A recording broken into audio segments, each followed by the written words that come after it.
لله رب العالمين والصلاة والسلام على سيد الأنبياء والمرسلين محمد وآله وصحبه أجمعين أما بعد. آج جمعہ کا دن ہے اور رمضان کا جمعہ ہے. جمعہ ویسے ہی بہت ہی فضیلت اور برکت والا دن ہے، اور جب رمضان میں آتا ہے تو رمضان کی برکت اس کے ساتھ شامل ہو کر اور زیادہ فضیلت اور برکتیں حاصل ہو جائے گی.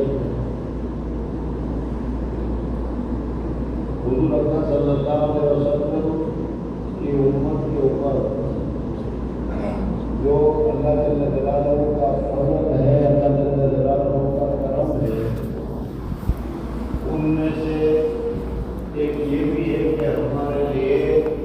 جمعہ کے دن کو باعث خیر، باعث برکت اور بہت اونچا دن ہمارے لیے بنایا گیا ہے. تفصیل اس کی یہ ہے کہ اللہ جل جلالہ و اپنے والوں نے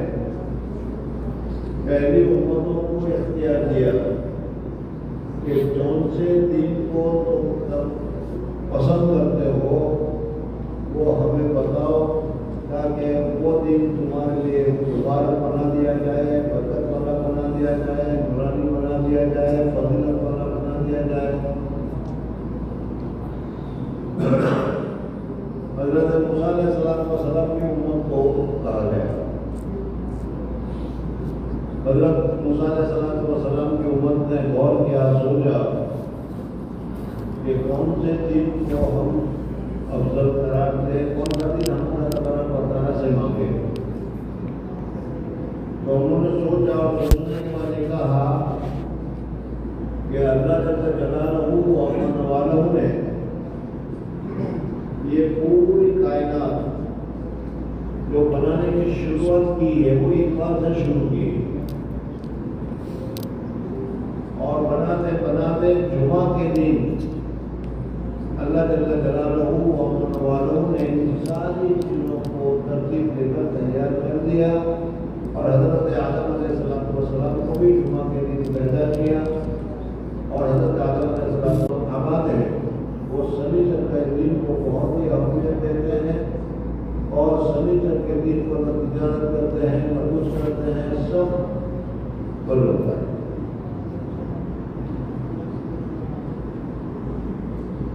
حضرت عیسیٰ علیہ السلام کا زمانہ آیا. حضرت عیسیٰ علیہ السلام کی قوم کو اللہ تبارک و تعالیٰ نے کہا کہ تم قوم تمہاری دہرائے ہو. انہوں نے یہ کہا کہ اللہ تبارک و تعالیٰ نے یہ کائنات کی تخلیق یعنی کائنات کو بنانے کی جو شروعات کی ہے وہ اتوار سے کی. اتوار کا دن بڑا فضیلت والا ہے، اسی لیے تو آج سے شروع کیا گیا ہے. اس وجہ سے ہم اتوار ہی کو مانتے ہیں. چنانچہ اللہ تبارک و تعالیٰ نے حضرت عیسیٰ علیہ السلام کی امت کے لیے اتوار کا دن متعین کر دیا. اور چونکہ یہ نصرانی حضرات کا ہندوستان اور اس کے علاوہ دوسرے ممالک کے اوپر قبضہ تھا، حکومت کر رہے تھے، اور حکیم کا جو کام ہوتا ہے یا حکیم کی جو چیزیں ہوتی ہیں وہی لوگوں میں جا کر رائج ہو جاتی ہے. اس وجہ سے سنڈے کا دن مشہور ہو گیا، اور ہر جگہ اب سنڈے چھٹی کا دن ہے، اور سنڈے کو سنڈے منایا جاتا ہے. حضور اکرم صلی اللہ علیہ وسلم کا دور آیا. حضرت عیسیٰ علیہ السلام جب دنیا میں تشریف لائے اور اللہ جل جلالہ نے اٹھا لیا، اس کے تقریباً 600 سال تک دنیا میں کوئی نبی، کہیں بھی کوئی نبی نہیں آیا. اور 600 سال کے بعد اللہ تبارک و تعالیٰ نے حضور اکرم صلی اللہ علیہ وسلم کو خاتم النبی بنا کر اپنے سامنے بھیجا گیا. آپ بڑا چاہتے ہیں حضرت حضور اکرم صلی اللہ علیہ وسلم کے امت کے سامنے بھی اللہ تبارک و تعالیٰ نے پیش کیا کہ بھائی کون سا دن تم مبارک بنانا چاہتے ہو، کون سا دن تمہارے لیے مقرر کیا جائے. یہود نے سٹرڈے لے لیا ہے، نصرانی نے سنڈے لے لیا ہے، تمہارا کیا خیال ہے؟